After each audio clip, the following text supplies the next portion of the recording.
भोपाल में CM doctor Mohan Yadav ने सरकार के 180 दिन पूरे होने पर प्रेस कॉन्फ्रेंस की, जिसमें उन्होंने सरकार की पिछले 6 महीनों की उपलब्धियों को गिनाया और कहा कि सरकार किसानों के साथ है। गेहूं की रिकॉर्ड खरीदी की गई है और रोजगार पर सरकार का विशेष ध्यान है। कोई भी योजना बंद नहीं की जाएगी। प्रदेश में जीएसटी कलेक्शन बढ़ा है।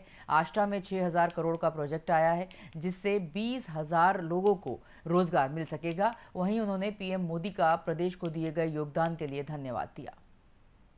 मंत्री ने जैसा हमारे इस चुनाव के दरमियान कैंपेन किया था और एमपी के मन मोदी, मोदी के मन में एमपी, और हमने सबने भी उनकी भावना के हिसाब से अलग अलग काम को बहुत गति से बढ़ाया था। आपकी जानकारी के लिए बता दूं,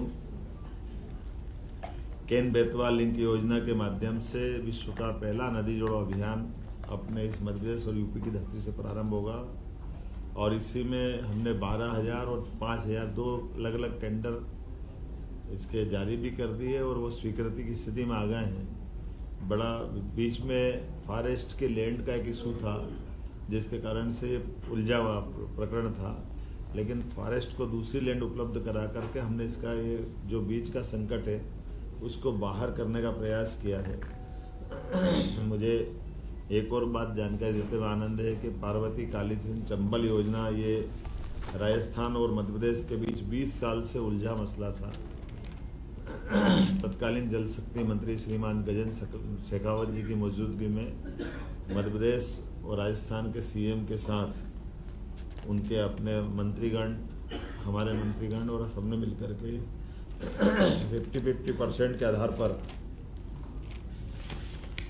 35-35 हजार करोड़ के अलग अलग प्रकार से अपनी अपनी भूमि में इनके डेमो की श्रृंखला बनाते हुए ये एक बड़ा काम चालू किया, जो बड़ी परियोजना है पीकेसी के नाम से।